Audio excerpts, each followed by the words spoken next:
if it's working. Today I got a question from a friend of mine if I could help one of her American relatives. And, well, I said I probably can. So the question was about his grandparents who immigrated to the United States in 1900. So they actually left Sweden in 1900. So the first thing I'm going to check is if they are recorded in a database which actually is available on DVD called emigrated, which is people who have been searching the parish registers and from them taking notes who actually left the parish, and those who left for abroad, they registered in this big database. So if we start with that, we're going to look at emigrated. And here's the man. His name is Anton Herman Fagerholm. It's probably could be a bit hard to see, but he was a machine laborer and a married man. He was born 1875 on October 17th in Högsby in Kalmar län. That's like not like a state, but like a huge county in Småland. He emigrated on April 6th in 1900 from Hyltan, Fågelfors, in Fågelfors parish in Kalmar län to North America. And here we can see what kind of record where they found this information. And it says husförhörslängd, page 110. So, and we can also see there's an immigration act written on this case. So down here, I can't see my mouse. Okay, down here, it's the wife, Hilda Wilhelmina G. Gustafsson. In Sweden, women at this time kept their last names or their father's names, even when they got married. So it's only until like 1910 or so that they actually take the man's name. He was also born in Högsby in 1878 on May 22nd. And of course, she emigrated on the same date from the same place as her husband. And with them, they have a daughter born 1899. So she's just 13 months old when they actually leave Sweden. So this is the clue. This is the way to find where we can actually locate them in the records. So the next thing is to find the mentioned parish and the parish registers or parish books. And it's Fågelfors. That's the last place they actually lived in. So we're going to look for that. And oh my. So we're going to look for Fågelfors. And this is actually a web-based company where you can locate most of the church books and a lot of criminal records and photographs from airplanes, from over farms and whatnot. So it's quite a nice register.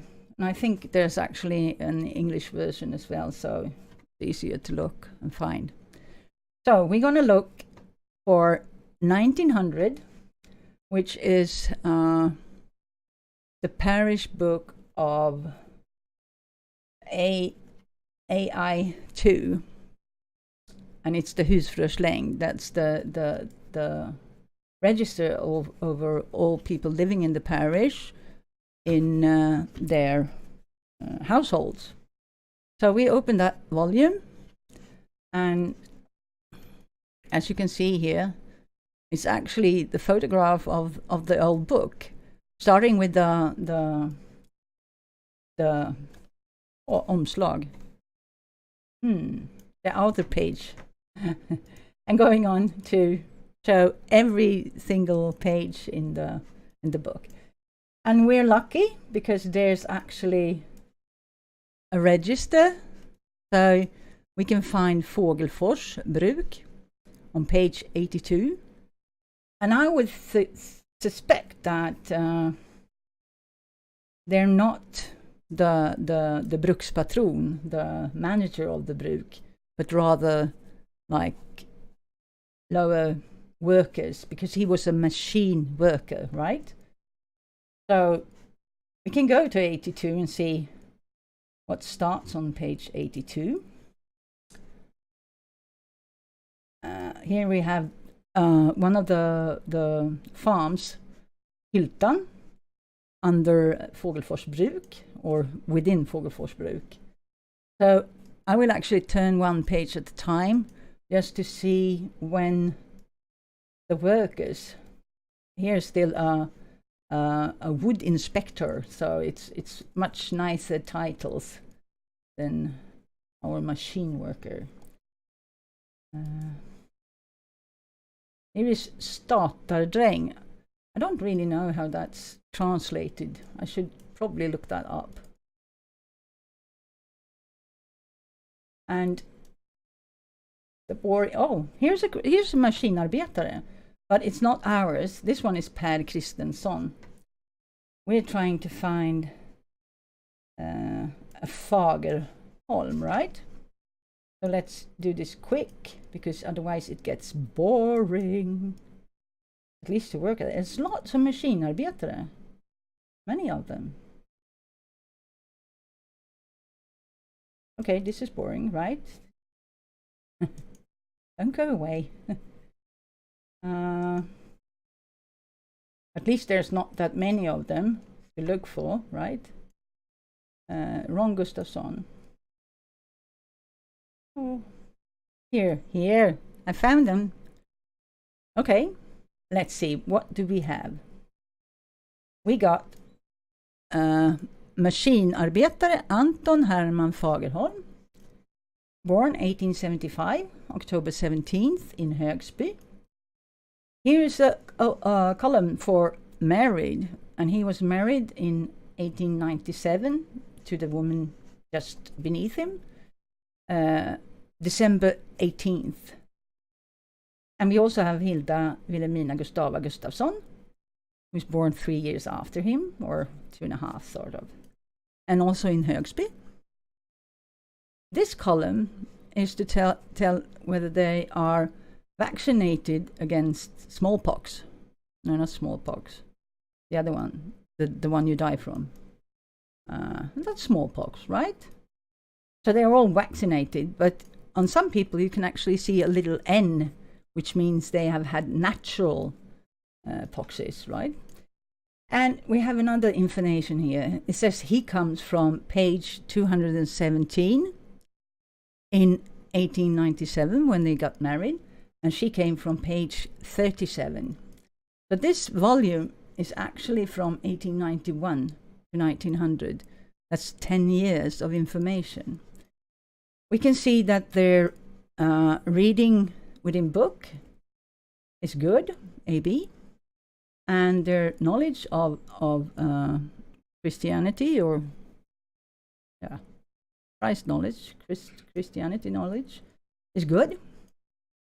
they have had communion each and been on exams, sort of. Here is a number which tells he was enrolled like we had compulsive military service in Sweden, and this was his military number, but it also says that he got not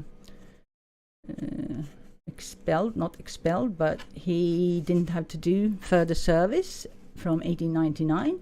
And here is the notation at the very end of the row that they left for North America April 6th in 1900.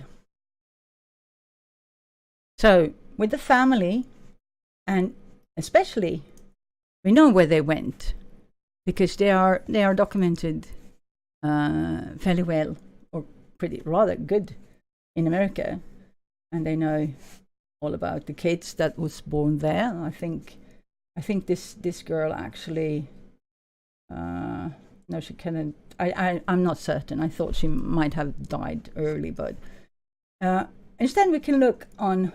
We have here page 217. That's where he came from, right?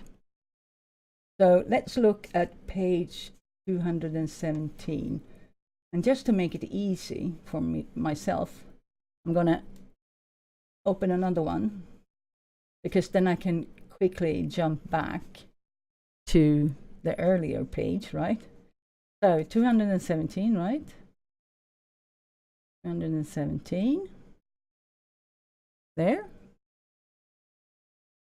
And here we have the family of, let's see, where are we? We are in something called Lixhuld number 2.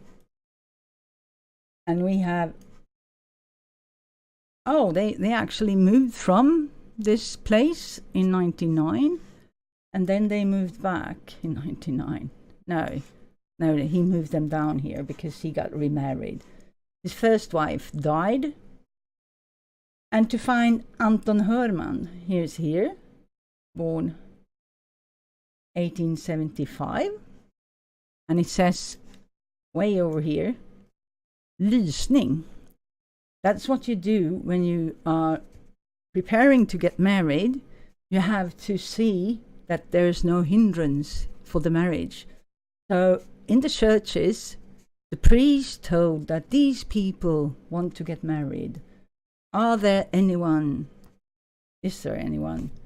who have anything to say against this marriage? Speak now or be forever silent. I think there's something similar in America, but I think it's probably not 3 times beforehand, because it's supposed to be 3 times. It should us 3 times in the church with at least 1 week apart. And here you can see he moved to page 110, where we started to look from the beginning. So this is actually all his siblings. Let's see now. We have the first one. They are married in 64. So the first one is born 70, and this book actually started in 1891. So even this girl is 21 years when it started. So I would suppose that there are children who are older than this, but they're actually not living in the household at this time. They live in a cottage called Sandslätt. So it's the smith, Alfred Fagerholm, that's Anton Herman's father. And there's the wife, Anna Erika Ström, and they are both born in the 1830s. So they have a bit less good grades, but all the kids have pretty good grades. Yeah. Anyway, so we have him and all his siblings. Or not all. Some might be missing, as I said. This is interesting because the sister here, Judith Maria, she leaves here for Stockholm. It says way over here. And then she comes back from Stockholm. So they say, oh, she's back again. Here, she comes back. And then she leaves again for page 86 in 95. And then she comes back from page 86 in 96. Then she leaves for Vimmerby in 97, here. And finally, she comes back from Vimmerby in 98, only to move to Kalmar in 99. Okay, and this book actually finishes in 1900s. So we don't really know if Judith Maria stays away or if she comes back. Oh yes, we do, because down here it's after 99. Okay, and this was kind of interesting because her elder brother, the Alfred Laurentius, born 1871, he had a fascinating. He was also free from doing military service. He went to China in 1892 on December 20th. But I could also see that he came back because his name was back down here. The missionary, the missionary, son Alfred Laurentius Fagerholm, and it says here he comes from China in 1900. So he was actually in China for 8 years, almost 8 years. That's kind of interesting. I wonder if he went on to go anywhere else than China. I think this will make my friend's relative quite excited. And the daughter, Anna Paulina, she moved to Norway in 93. So Fågelfors is on the east coast of Sweden in Kalmar län. And Norway is on the west side of Sweden, so it wasn't that common.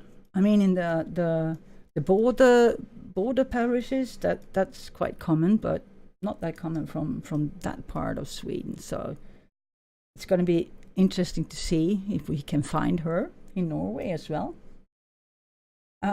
We have another brother called Albin Emanuel. All the boys have names starting with A. Alfred, Anton, Albin. He moved to North America in 96. So he moved there even before. He was only 19 when he moved there. So we can actually go back to the program, the database, with the the ones emigrated from Sweden, and see if we can find more Fagerholm from Fågelfors. If we pick Fågelfors. Ah, look. Okay, here's our Anton Herman, the one we started with, and his daughter, Karin Erika. And they moved in 1900s, was said. And then there's Anna Paulina. She was the one who went to Norway, right? Yes. So, it says here to Norway.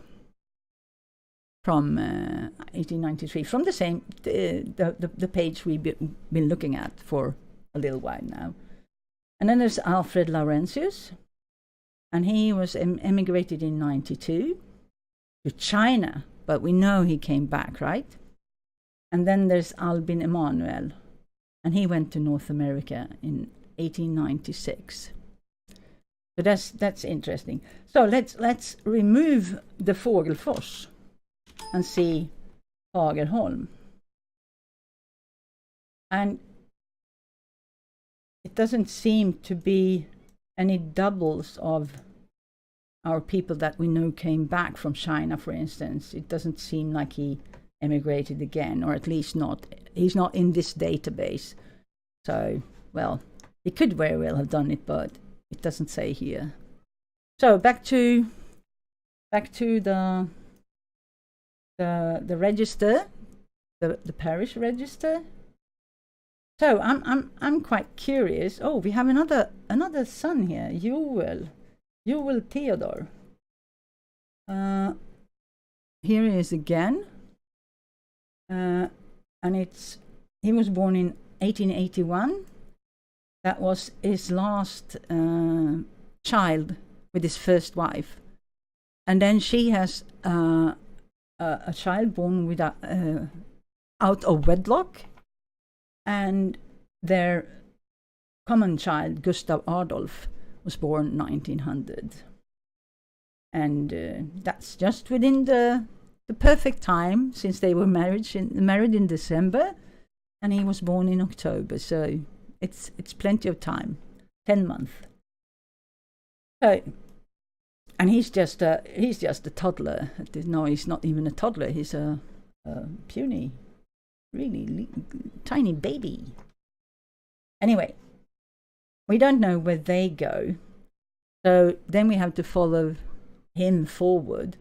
But I'm curious to see if I can find the older siblings, because they were married in 64, as I said, and the first child noted in this book is born in 1870. So there should probably be children before.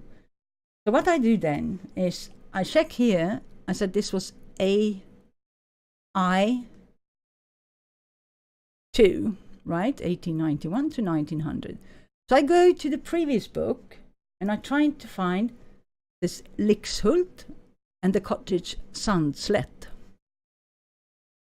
So I pick a previous book, that's this one, and it actually says further out here that this book is written by the Högsby parish, because this was a parish that was avknoppad.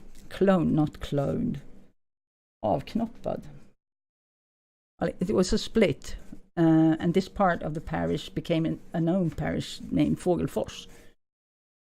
So this is the first book of Fågelfors kapellförsamling. And we're going to check if there's a register where we can see this Lixtorp. We're looking for Lixtorp. Lixhult. Here's actually Lixhult. And it was number 2, right? On page 206. But we can also see that the next one is 216. And this is a cottage under that. So we should probably start on 215 and go the other way. And here's Smedtorp. Sandslätt. Here it actually is, Sandslätt. We're lucky. 210, 211.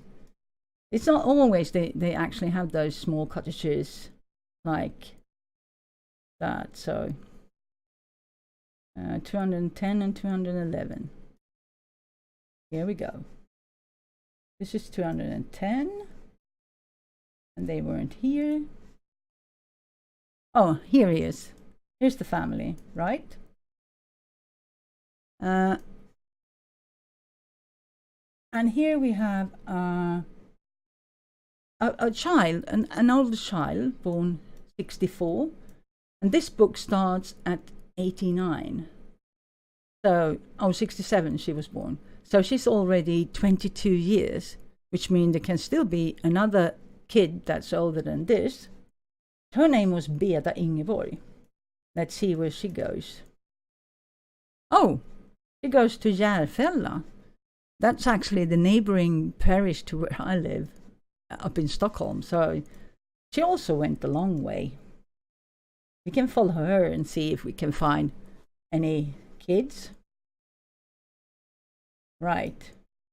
So now we actually have to go to the parish of Högsby to find earlier books.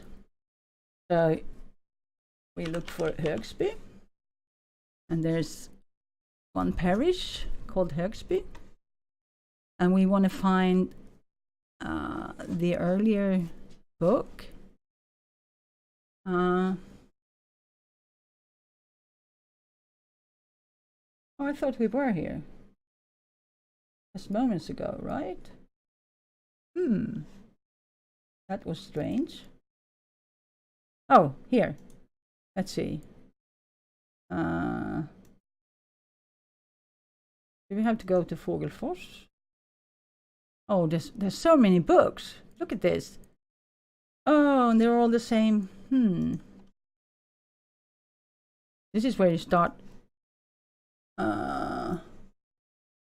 No, this is not right. Try another one. It was Lixhult, right? Lixtorp.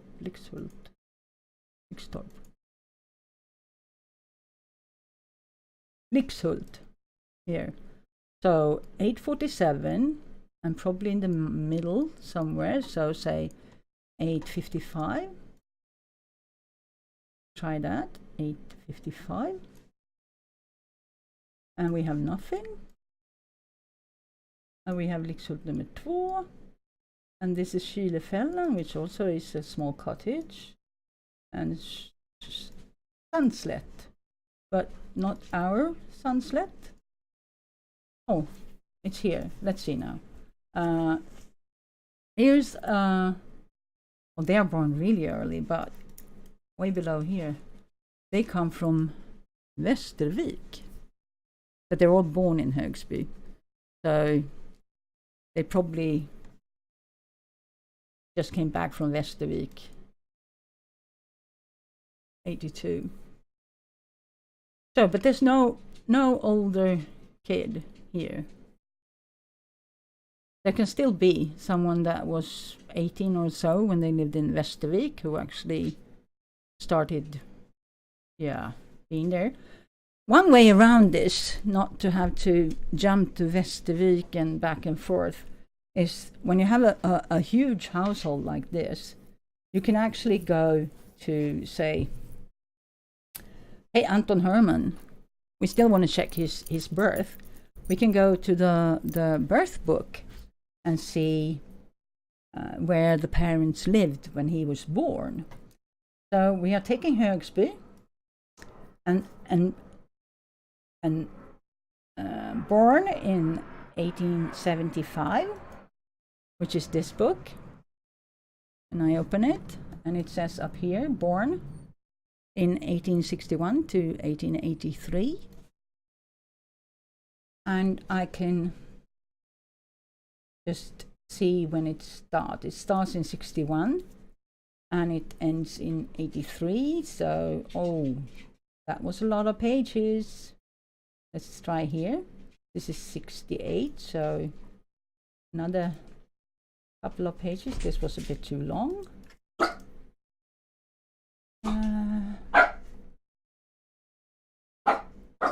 See, he was born in... Nej, tyst gumman. He was born October 17th. I'm not going to throw that for you. October 17th. And as we can see, they actually are written in almost chronological order, so it's quite easy to find them. Because still at this time, the most important thing for the priest and the parish was, of course, to baptize. Earlier, they were supposed to be baptized within 8 days, but at this time, I mean, late 19th century, it could take longer, sometimes months, before they got Christian or baptized. Yeah. So we want to find Anton Herman with the parents of Alfred Fagerholm and Mother Anna-Erika Ström. And here, as the child number 167 in Högsby in the year of 1875, we can see that Anton Herman Fagerholm was born on October 17th, and he was Christian on November 21st. November 21st. That's more than a month. That's like almost 5 weeks, right? You see the next one here is baptized on October 24th. So that's only like 5 days. So it differs a lot. It differs a lot. It depended also on how far from the church they lived, and not as much as today when you try to gather all the family and have to pick a really good date so that everyone can come from near and far away. So yeah. In the book, besides Anton Herman, the name of the boy, you can also see a number. This is a 5. So that means he's the 5th child of this couple. Beneath here you can see there's another one that had 8, and above there's also an 8. And on this boy over here is the first one, and it's also said oäkta, which means out of wedlock. Commonly it wasn't that bad to be out of wedlock, not nearly in a way as it was in America by this time. It was like, in some parts of Sweden, they were sort of thinking, okay, she can get pregnant, that's a good thing to know. And many times, the one that actually impregnated her would marry her later on, and at times it said, okay, this is maybe a child that is conceived within marriage promise. So then it was considered to be as a child born within wedlock. So it's not that huge as in America. I've realized that in America it's so stigmatizing, so horrible, but not here. Not as bad. It's not the best because they had to do like go before the priest and make prayers sort of to excuse their behavior, but not much more than that at this time. Earlier on there were like a fee for having children out of wedlock. Anyway, here's Anton Herman, and the parents. This column has a notation of the parents, and this is the Smith Alfred Fagerholm. H, which stands for hustru, that is wife, Anna-Erika Ström in Högsby. Page 472. Oh, not only do we get where he was born, we do get a page number for the parish register. This is like jackpot. Thank you. It also says that they have been married in 10 years. And he was born in 75, and we know they got married in 64, so, but in December, so yeah, almost 11 years. Over here, Sweden is really, really good at statistics. The Statistic Bureau was founded in 1757 in Stockholm and sort of had the obligation to keep track of a lot of statistics numbers, because they found that there were more people registered in the parish books than in the census. So in the priest books there were more people coming forth than in the census. So this discrepancy they wanted to get rid of, so they started this it was called from the beginning, it was actually called the table bureau of statistics, but later on it was the Statistic Bureau of the Central Statistic Bureau, actually. Oh. Anyway, so these numbers that you can see is part of that statistic means. It says here that the husband was 37 years and that the wife was 36. But that's not really true. We know that, right? Oh, we don't, because this is Alfred. Yeah, Alfred. So it's only 1 year apart. And this new column at the side here, it's actually quite new in the late 1900s, because it tells if you have a midwife present who's educated, an educated midwife at the birth.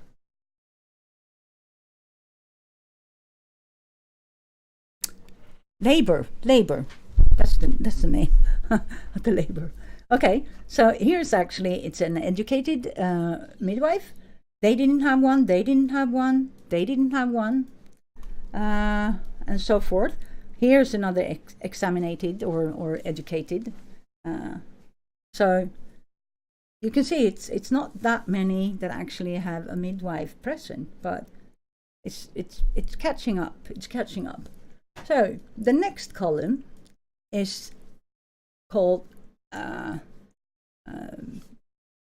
christening witnesses, or rather godmothers and godfathers. That's the ones who should take care of the child's Christly upraising in case of the parents passing. And in this case, it's the hemmansbrukare, the farmer of an own homestead, Johan Peter Rudin, his wife Charlotta Ström in Granhult. And by the name here, Charlotta Ström, we could probably guess that she's related somehow. Oh, sorry. I have a dog in my lap who's terrorizing me with a ball she wants me to toss to her. Anyway, this Charlotta Ström in Granhult is probably related to Erika, the mother.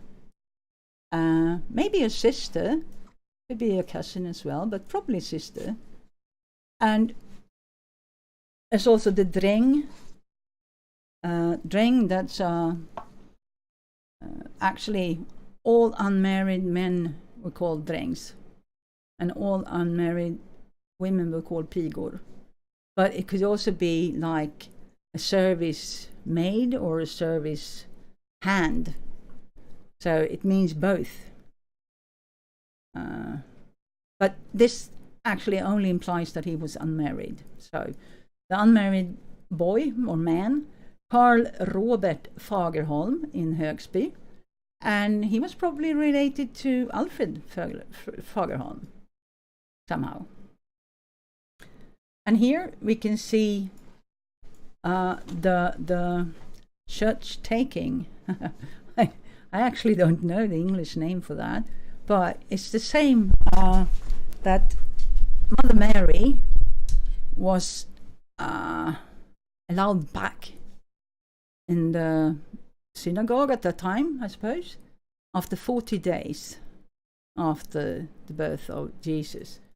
So that's an old ritual, has been, even though it's kind of Jewish, fascinating, to let the woman who gave birth back into the church. So if the baptize or christening happened in the church, she couldn't attend, because I guess it has something to do with the female, what happens after the labor. It takes a couple of weeks for the female to heal, and maybe this time these 8 weeks are not 8 weeks, it's a bit less, but these weeks are to prevent. It's actually only 5, not even 6. to prevent from something.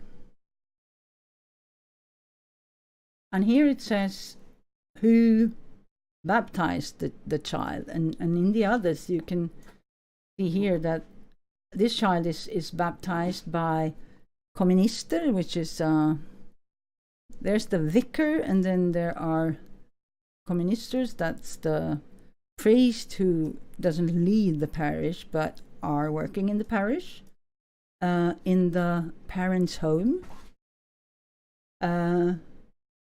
There's Löfgren in Högsholm. I don't know what that is. And here's just it's some short script for something. And for them it's obvious, I suppose, but I don't know what the vicar's name is. I suppose it's the vicar. It's supposed to be here. But I have to look further into who worked in the parish at its time to be able to say who christened him. See if it's...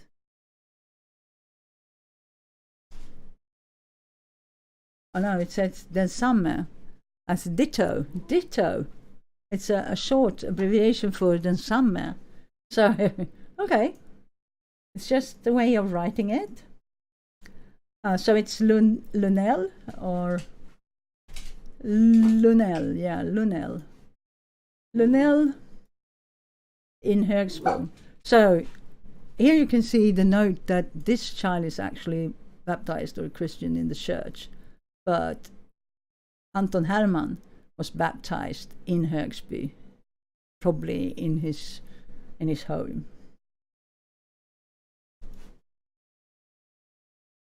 So we found the boy, and we most certainly found the page 472, and this was in 1875. So hence we go to the parish register in 1875 and try to find 472. And let's see, here is actually the volume with 400 series. So I was looking quite, I made an educated guess and it worked. So here, looky. And it says house owner of Högsby number 2, Alfred Fagerholm, born 1838 in Högsby. He's married, and his wife is also married. They are not all that good in reading and understanding. The last column here is understanding. They've been to communion on December 4th, both of them here. I don't know what this means. 973 is the 2nd December, but yeah. And it says married over here. Married 11th November 1874. So let's see, what do we have here? This book starts in 1871.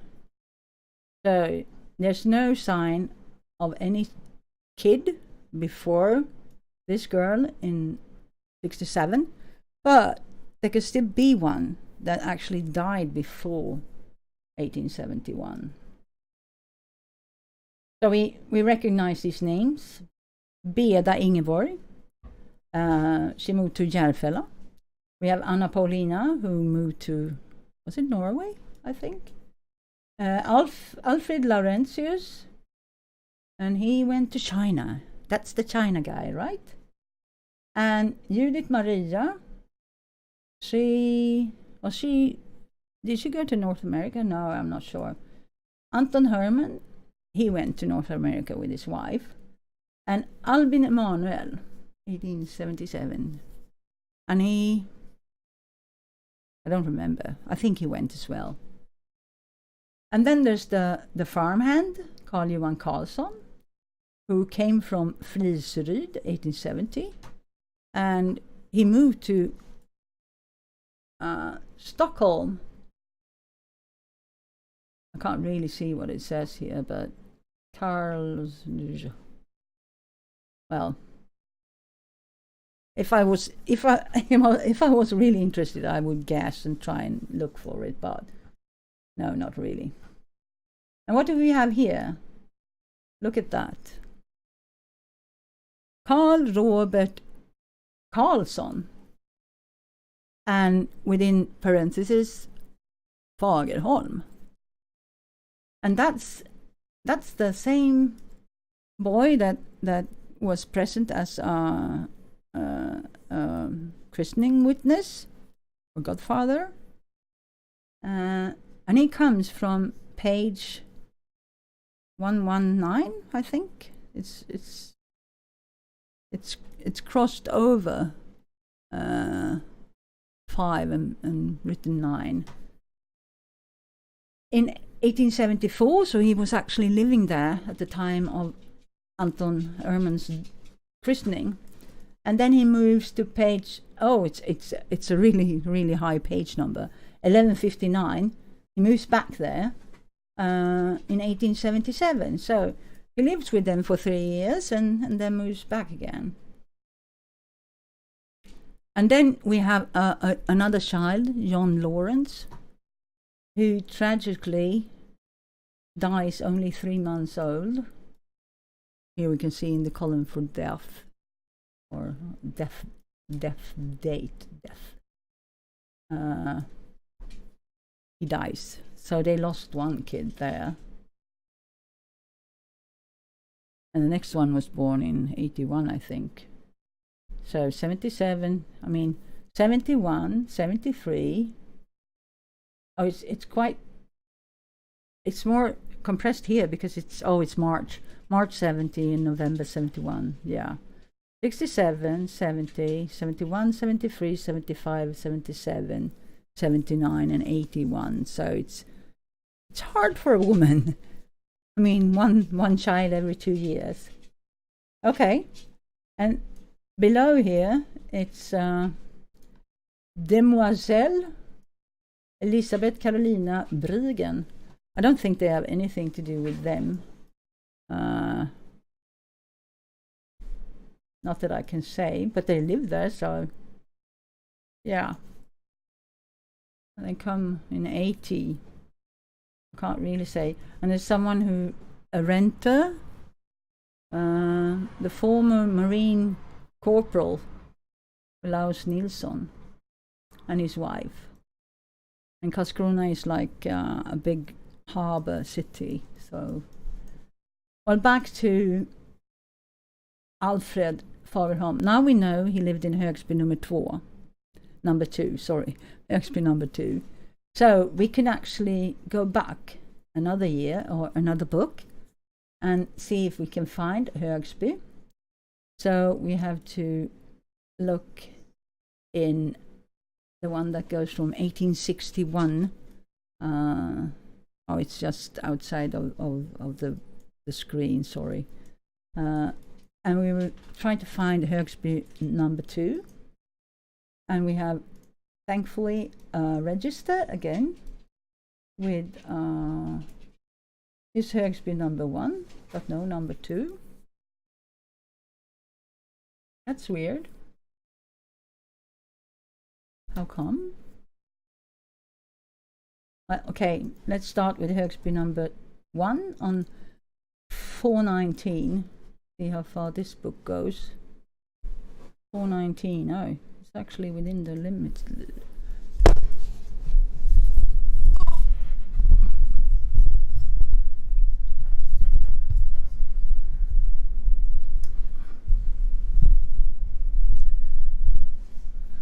So let's see.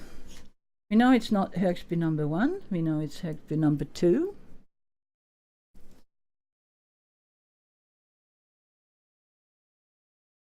So I can just click forward to, seems to be a big homestead or farm. And then the book ends. That was surprising. What does it say here? Okay, number 2 Högsby is in the later part. So I have to pick another volume. This volume, perhaps. Okay. And close that one. And see if we can find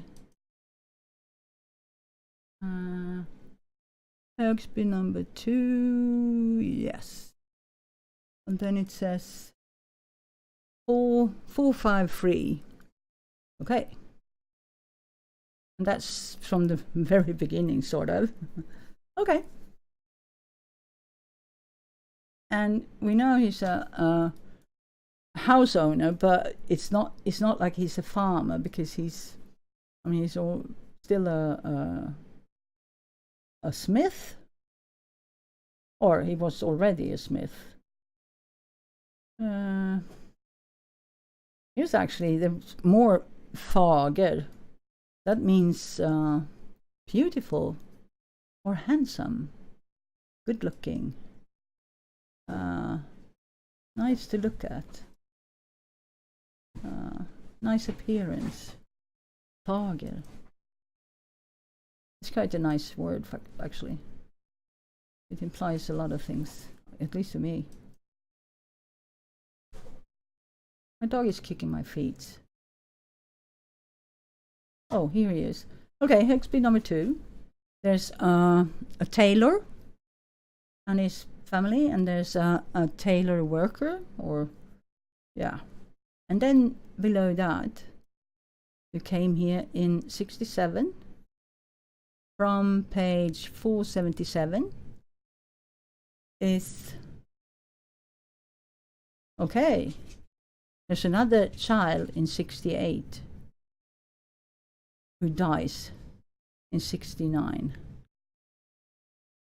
That's sad. Now we know they lost 2 kids. Okay. And here's, no, that's not the same Carlson, no. So we have to go and look at page 477 and see if we can find them there. 477. And here they are. Okay. So he is said to have moved in from Kalmar in 1862.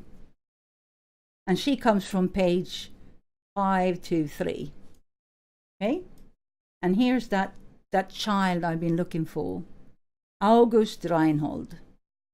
And there's another boy beginning with A.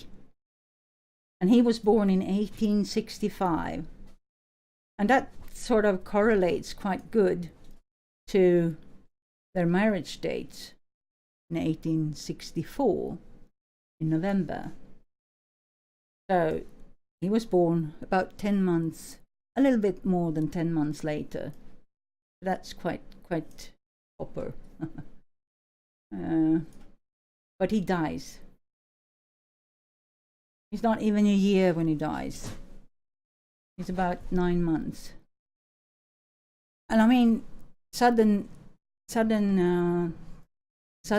child death, which happens to infants. Now we know it appears sometimes between 4 and 12 months, and it's more common with boys. But at this time, they still thought that the mother would smother the child in the bed. So they thought that women shouldn't have the child with them in their beds, because then there was a risk that they would smother them. And that was sudden infant death.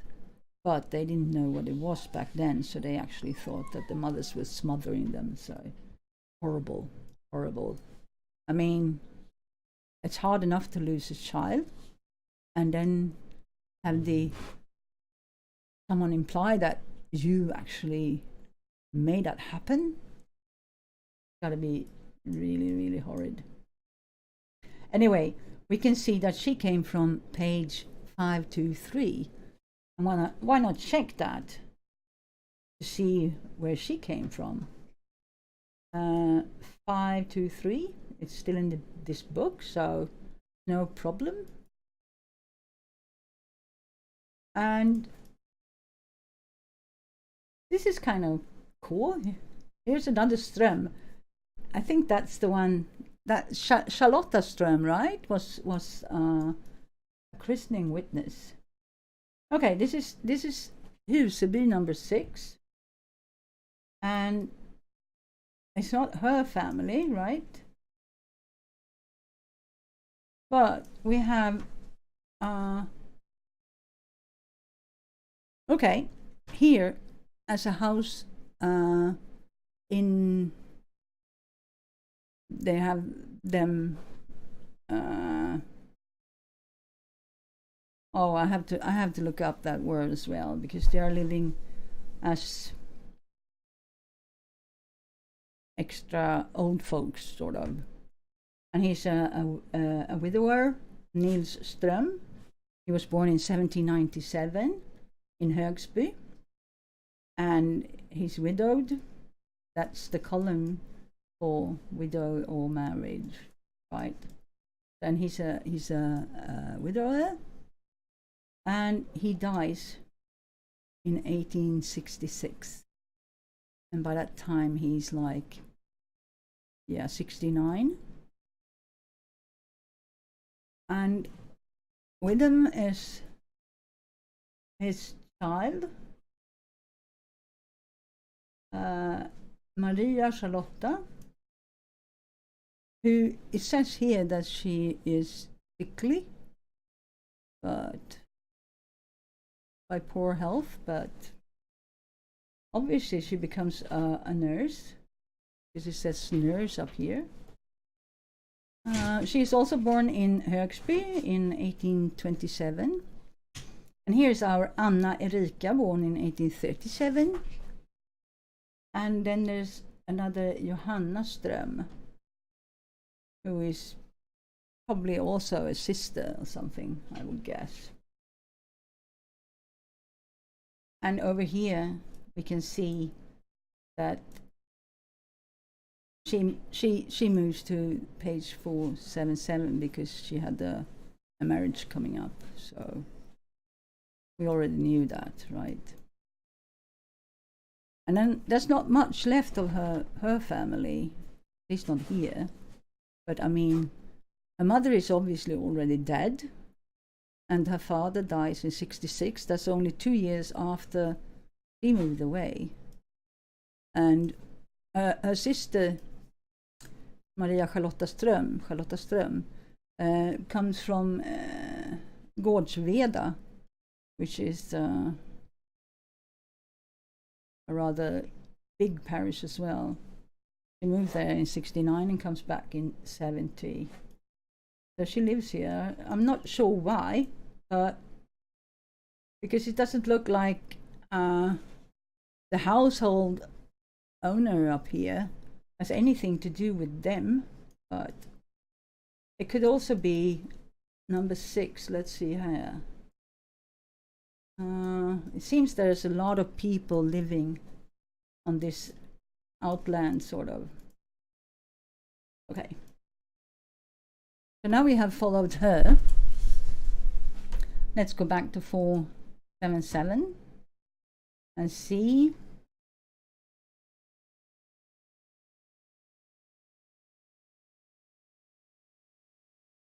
No, it wasn't 477. Oh, yes, it was. Yes, it was. Sorry. Yeah. And we had that other son. And in the next register, we have not the son, and we don't have the daughter, who was born in 68. So there's 2 children missing here. The one in 65, who died in 66, and the one in 68 that died in 69. So when she had her 4th kid, she already lost half of them. That's quite horrible. And we also have this John Lawrence down here, who actually doesn't begin with an A. That's the first boy who doesn't begin with an A.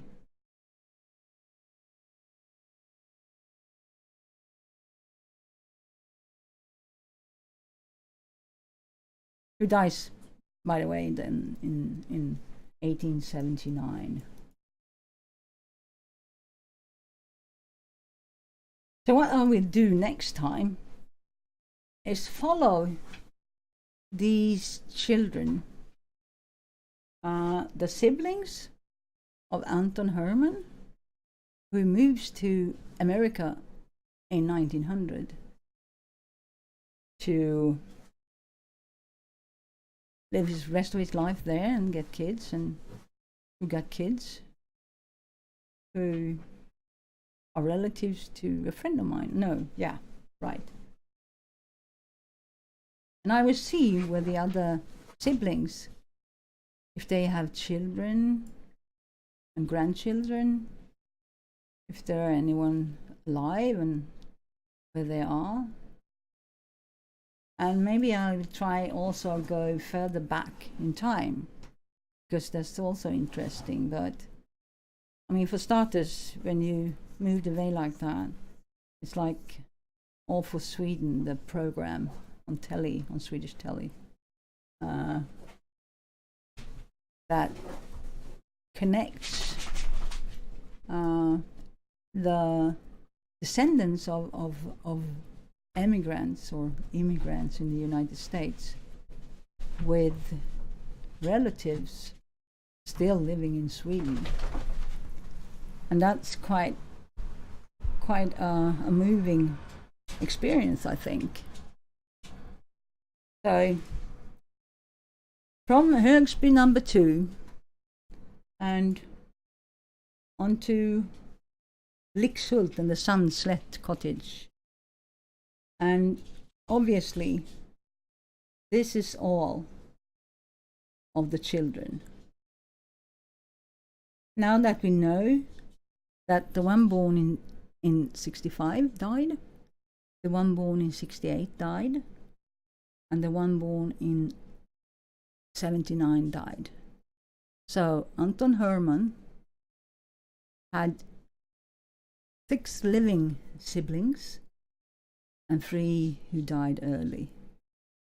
So Anna-Erika Ström gave birth to 10 children, of whom 7 survived at least this long.